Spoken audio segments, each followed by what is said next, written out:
साथियों। जिंदाबाद। तो ये दृश्य है हमारी कुशलगढ़ का, और आज हमने रात्रि विश्राम यहीं पे होटल में ही किया है। ये पूरी हमारे वाटिका गार्डन है और सुंदर सा दृश्य है, बहुत ही सुंदर अच्छी खूबसूरत वाटिका है। कल के हमने आपको सुंदर सुंदर सुंदर सुंदर सुंदर दृश्य आपको दिखाए, और उन सुंदर दृश्य में हमने ये दिखाने की कोशिश की है कि हमारे जो श्रमिक भाई हैं, जो इस कुशलगढ़ में क्षेत्र में रहते हैं, उनकी स्थिति कितनी दुखदायी है, कितनी विचित्र स्थिति में वो रहते हैं।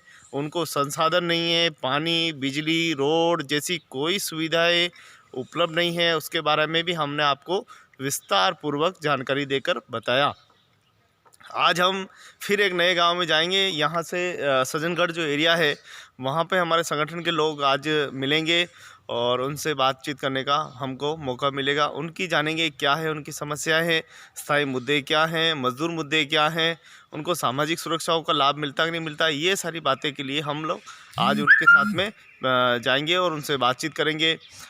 कोशिश करेंगे कि अरावली निर्माण मजदूर सुरक्षा संघ लगातार पिछले देखा जाए तो 15 वर्षों से काम करा, लेकिन जब से संगठन का निर्माण हुआ है 11 वर्षों से निरंतर जो है अरावली निर्माण मजदूर सुरक्षा संघ प्रगति कर रहा है, और हमारे साथी जो है लगातार इस काम के लिए लगे हुए हैं। आज ठुठरा देने वाली ठंड में भी हम लोग मज़दूर भाइयों के लिए नहा धोकर तैयार हो गए हैं, और अभी हम नाके पे जाएंगे जहां मज़दूर भाई आते हैं दिहाड़ी मजदूरी के लिए।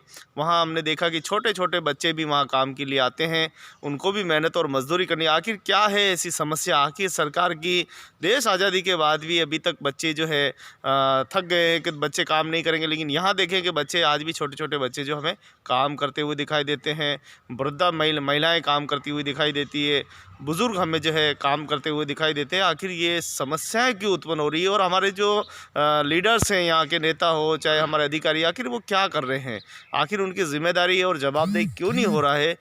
ये सभी बातें जो है यूनियन जो है जानने की कोशिश करेगा और उनसे बातचीत करेगा। आइए हमारे साथ में हमारे अरावली निर्माण मजदूर सुरक्षा संघ के हमारे प्रिय साथी पिता तुल्य आदरणीय हमारे एकलिंग जी मेघवाल साहब से बात चलते हैं और उनके से जानते हैं आखिर क्या देखते हैं कुशलगढ़ की इस धरती के ऊपर, क्या महसूस किया है। जी सर, आदेश। जिंदाबाद। जिंदाबाद साथियों, जिंदाबाद। कुशलगढ़ की धरती में जो ये हमने तो ये कल से यही एहसास किया है कि यहाँ के वास्तव में मजदूरों के साथ कई अत्याचार हो रहे हैं।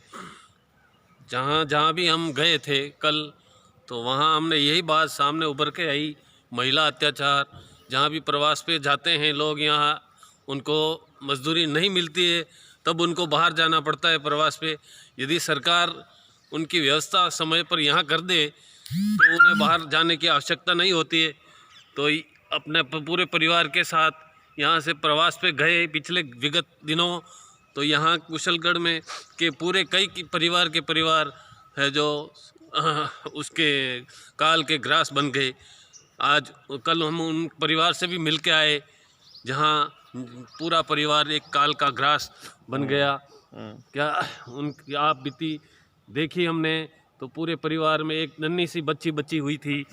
हमें भी उस चीज़ का बहुत बड़ा दुख हुआ उस परिवार के देखकर कि भाई ऐसा अगर सरकार यहाँ का प्रशासन यहाँ के लोगों के प्रति ध्यान देकर इनकी सारी व्यवस्थाएं यहाँ पर उन्हें रोजगार उपलब्ध करा दिया जाता, तो आज वो उनका पूरा परिवार ख़त्म नहीं होता। तो हम तो यही आशा करते हैं कि प्रशासन गरीब मजदूरों की ओर ध्यान देवे और उन्हें समय पर सारी सुविधाएं उपलब्ध कराए, रोजगार दिलाए, उन खाद्य सुरक्षा में उनको भरपूर लाभ दिलाए। जितनी भी सरकार की कल्याणकारी योजनाएं हैं, उन योजनाओं का उन्हें लाभ दिलाएं, ताकि हमारे मजदूर भाइयों को ये दिन नहीं देखने पड़े। साथियों, धन्यवाद। तो ये थे हमारे एकलिंग जी मेघवाल साहब, अरावली निर्माण मजदूर सुरक्षा संघ के महामंत्री जी, और बता रहे थे कि सरकार की स्कीम अगर धरातल पे आती है तो मजदूर को निश्चित रूप से लाभ मिलता है। और ज़्यादा बात करने के लिए हमारे तखत सिंह जी राजपूत, जो कि गोगुंदा राज तिलक मेवाड़ की धरती से आए हैं। क्या देखते हैं हमारे तखत सिंह जी, बताइए थोड़ा सा जानकारी। जिंदाबाद आपको। जिंदाबाद साथियों। एक तो मैं यूँ बताऊँ कि जो सरकारी योजना है वो उन लोगों तक नहीं पहुंचे रही है। मतलब राशन वितरण वो कहीं भी वो एक आना लोगों ने अटे अगर नरेगा रू बीजू सब काम अगर मिल जाए तो ये मतलब गुजरात वटी नहीं जाए। मतलब तो गुजरात जाए तो हमारी एक तो मोटी समस्या ये कि छोटा बच्चा और जो महिला समेत जाए तो वे लोग पढ़ाई नहीं कर सके, कहीं भी नहीं कर सके। तो अना लोगों की मजबूरी है। आज भी पीवा या पानी की मतलब समस्या पड़ी रही है। जटे जटे वहाँ पे फील्ड में गया मतलब ये आदिवासी लोग रहे जटे तो अब तो कई वेगा मतलब अब आज वो पीवा की समस्या है। तो आने वाले दिन में क्या होगा उनका? पशु है में ढांडा डोर है सब है, लेकिन वनारी बहुत समस्या है।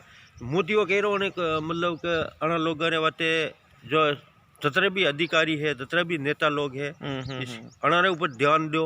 और थोड़ा दिन पहले तो कतरा ही नेता लोग जाता मतलब पूछवा हरू क्योंकि वोट सावता वोट रहे वाते, लेकिन अब बार वे मतलब नेता लोग बन गया मतलब काम निकल गया। उसके बाद में कोई मतलब योजना नहीं है। और 18 लोग वो देखो सूरत गया तो वो एक पेट रे खातिर गया तो वो मौत रे घाट उतरिया। तो बड़ा रे परिवार वाला रे मतलब हालता तक कई नहीं है। और कई वेगा प्रेरणा कुशलगढ़ रो मतलब मजदूरों रो। तो सरफरोशी की तमन्ना अब हमारे दिल में है, देखना है जोर कितना बाजुए कातिल में है। लगातार अरावली निर्माण मजदूर सुरक्षा संघ मजदूर भाइयों के लिए प्रगति के लिए लगातार कार्य कर रहा है और लगातार हम कार्य करते रहेंगे और हमारे मजदूर भाइयों को ज़्यादा से ज़्यादा सामाजिक सुरक्षा का लाभ दिलाएं। ये इसके लिए पूरा लाभबद्ध होकर लगातार हम लोग संघर्ष कर रहे हैं। धन्यवाद देना चाहेंगे हमारे सबसे प्रिय संगठन आजीविका ब्यूरो जिन्होंने हमें इस लायक बनाया है और हमको इतना तैयार करके जागरूक किया है कि हम स्वयं भी जागे हैं और हमारे दूसरे मजदूर भाइयों को भी जगाने की पूरी कोशिश कर रहे हैं। हम चाहते हैं कि हम जैसे हम हालातों से गुजरे हैं वैसे हालातों से हमारे मजदूर साथी न गुजरे, उनको कठिनाई दर्द का सामना नहीं करना पड़े, स्थायी रोजगार मिले, मूलभूत सुविधाएं मिले, सामाजिक सुरक्षाएं मिले, उनकी भी सुरक्षा हो, माता बहनों की सुरक्षा हो। इसी उद्देश्य के साथ लगातार निरंतर अरावली निर्माण मजदूर सुरक्षा संघ कार्य कर रहा है। अब हम चलते हैं और आपको अगली खबर आपको दिखाएंगे कि मजदूर भाइयों से मुलाकात करेंगे आज चौकटी पर नाके पर जाके और क्या मजदूर भाई की सोच रखते हैं उससे भी। जिंदाबाद साथियों, जिंदाबाद जिंदाबाद साथी।